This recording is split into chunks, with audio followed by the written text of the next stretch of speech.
le CHU de Nantes atteint le triste record de 260 000 jours d'arrêt de travail en 2021, soit plus d'un mois d'arrêt de travail par agent, un chiffre multiplié par 2 en 10 ans.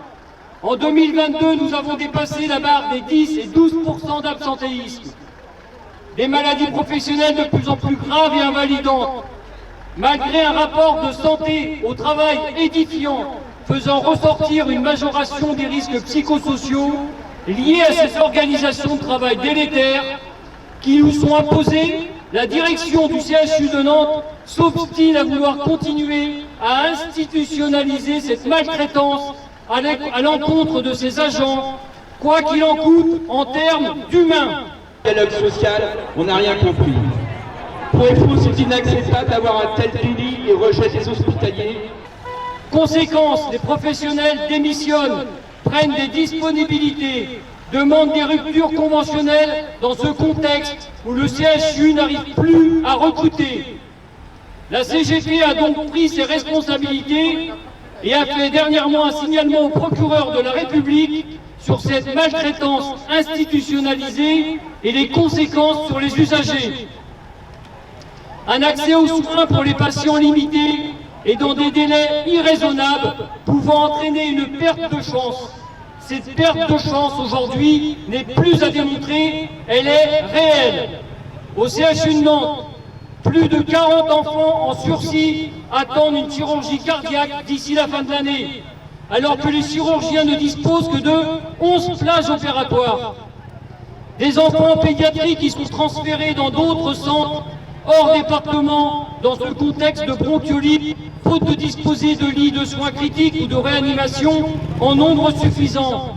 Des personnes âgées qui sont opérées d'une fracture du col du fémur 5 jours après leur arrivée aux urgences, faute de lits d'hospitalisation.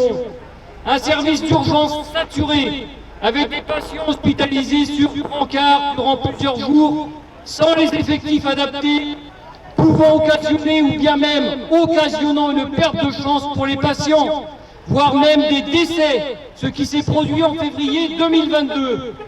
De tous les contractuels, la mise en place de massifs de formation professionnelle, de très nombreux services au CHU de Nantes sont en grève. D'autres vont embrayer le pas pour exiger principalement des effectifs à la hauteur des besoins, pour pouvoir prodiguer des soins de qualité en toute sécurité, pour exiger l'arrêt des fermetures des lits qui met gravement en danger la population, pour exiger l'ouverture de lits à la hauteur des besoins, pour exiger une rémunération correspondant aux diplômes et compétences exigées, pour exercer pour tous les agents, tout grade confondu, pour mettre un terme à cette maltraitance institutionnalisée au nom du profit. De l'argent au CHU de Nantes pour créer des effectifs, il y en a, monsieur le directeur général. En 2021, 114 millions d'euros de budget de fonctionnement en plus par rapport à 2020. Est-ce que vous en aviez vu la couleur dans les services? Eh bien non, car majoritairement cet argent est parti en direction de l'investissement dans le béton plutôt que dans l'emploi. 4,26 sur TPC, 4,81 pour les psychiatriques.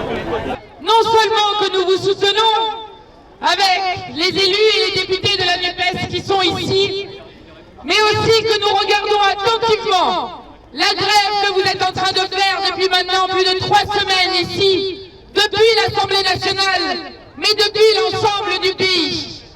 Je voudrais commencer par des mots d'Emmanuel Macron qui, actuellement en Thaïlande, a déclaré « Les Français sont très fiers, parfois peut-être un peu trop, voire un peu arrogants. » Eh bien, depuis cette manifestation et cette lutte pour l'intérêt général que vous menez, nous lui répondons que oui, nous sommes fiers, fiers du système de protection sociale qui existe dans notre pays, et que s'il y a des arrogants en France, eh bien c'est d'abord Emmanuel Macron et son gouvernement.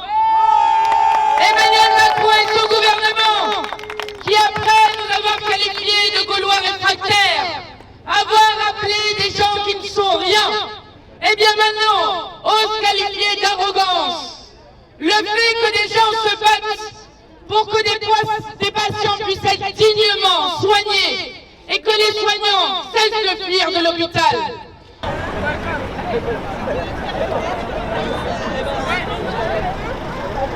Partout on nous raconte la même souffrance. Partout on nous raconte un effondrement du système hospitalier. Qu'a répondu ce gouvernement? Un 49-3, c'est-à-dire le passage en force et le fait qu'on ne discute pas de l'hôpital. Je parlais tout à l'heure avec des soignantes qui sont dans le service de la chirurgie, qui nous disent, moi ça fait 22 ans, 33 ans que je travaille dans ce service, ou dans l'hôpital en général. Nous aimons notre métier. Nous aimons notre métier, mais nous voyons petit à petit, et notamment les nouveaux qui arrivent, fuir les services, qui ne supportent pas les conditions dans lesquelles ils le font, et qui disent, moi je veux être une soignante, je ne veux pas être maltraitante. Eh bien, ce que vous faites ici, c'est de réaffirmer que jamais nous nous habituerons à la maltraitance institutionnelle dans ce pays. Jamais nous nous habituerons à ce que des gens ne puissent pas se soigner parce qu'on a enlevé des moyens méthodiquement. Ça a été très bien expliqué par les syndicats, et ce depuis des années.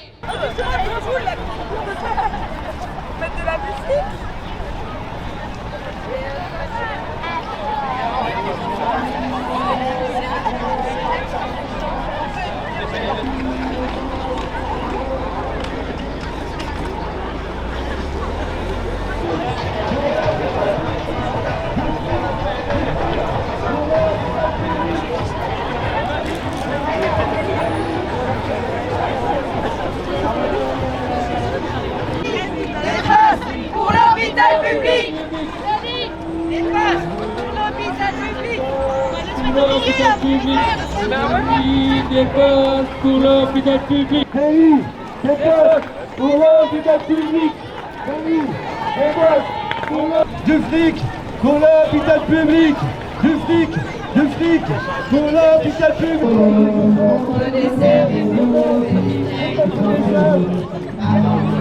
L'hôpital voudra qu'il nous soignera quand nous touchons le fond que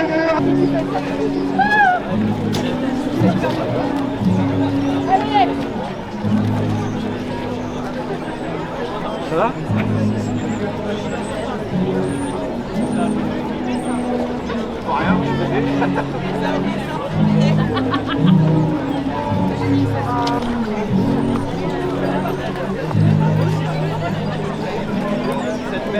Criant de la maladie du système de santé en France.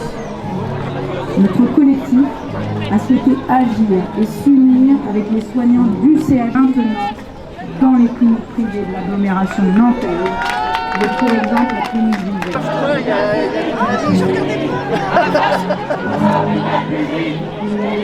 Pour l'hôpital public. Le lit, les postes pour l'hôpital public.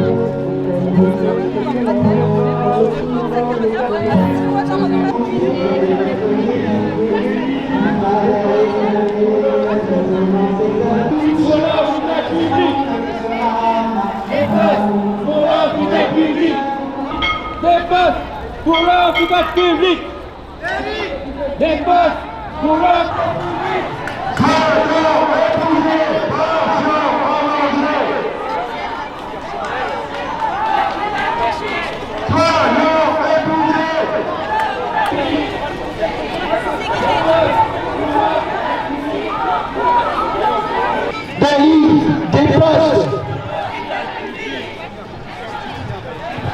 Ce qu'il y a, c'est qu'il y a un déficit de moyens criant par rapport à ce qu'on a connu. Il y a une demande de soins qui augmente parce qu'on pallie aussi à beaucoup de choses, notamment au déficit de la médecine de ville.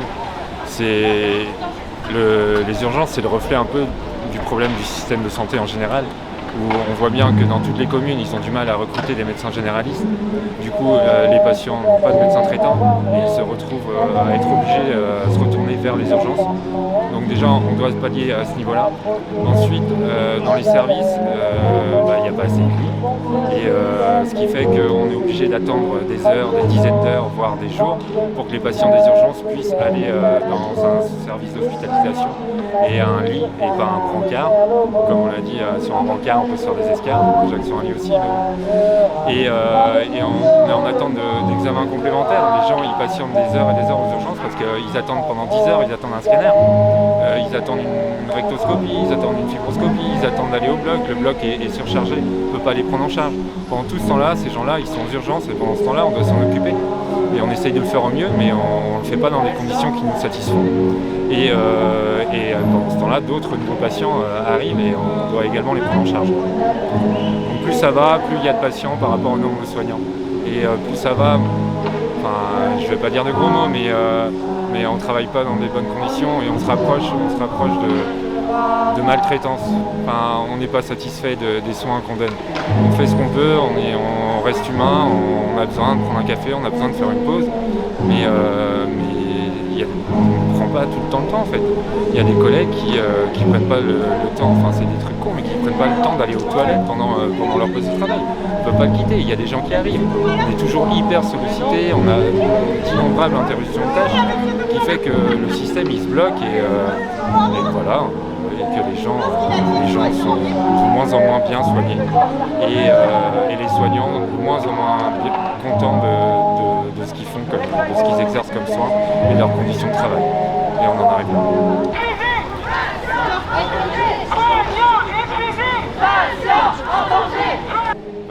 Déjà d'arrêter de fermer des lits, d'en rouvrir d'autres. Parce que là, on règle une partie du problème en faisant ça. Moi je parle pour mon côté urgence, mais si les gens peuvent monter directement dans un lit d'hospitalisation, déjà leurs conditions à eux seront meilleures. Et forcément les nôtres aussi, parce qu'on aura moins de patients en même temps à prendre en charge. Le nombre de patients par 24 heures restera le même. Mais c'est la durée moyenne de séjour au niveau des urgences qu'il faut diminuer. Après, c'est aussi un autre problème, ce sera la médecine de ville, parce que les gens ont trop facilement recours aux urgences. C'est pas contre eux en fait, des fois ils sont obligés, des fois ils écoutent ce que disent le médecin généraliste. Et puis ils se retrouvent là, parce qu'aux urgences c'est plus facile. On peut avoir sa radio, on peut avoir sa prise de sang directement, alors qu'il n'y a pas tout le temps de nécessité, que ça peut être fait en ville, même avec un décalage de 2-3 jours pour attendre une radio. C'est aux médecins généralistes de voir ça. Et ça réduirait le nombre de patients et ça améliorerait nos conditions de travail.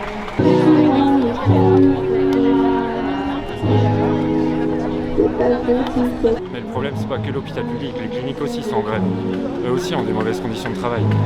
Ils font du rendement, on fait de l'usinage. C'est du travail à la chaîne qu'on est en train de faire. Moi, quand j'étais étudiant, j'ai fait des jobs en usine qui étaient plus tranquilles que de travailler aux urgences maintenant. Alors que c'est déjà difficile. Mais ça réglerait, oui, qu'une partie du problème, mais ça serait déjà bien que les gens soient installés dans des lits et qu'ils soient pris en charge. Après, c'est le système de santé global qu'il faut réformer en France. Et ça, je pense pas qu'on y soit prêt, parce que en général, quand on est politicien, on a une vue sur 5 ans, jusqu'à la prochaine élection. Donc ça réglera pas.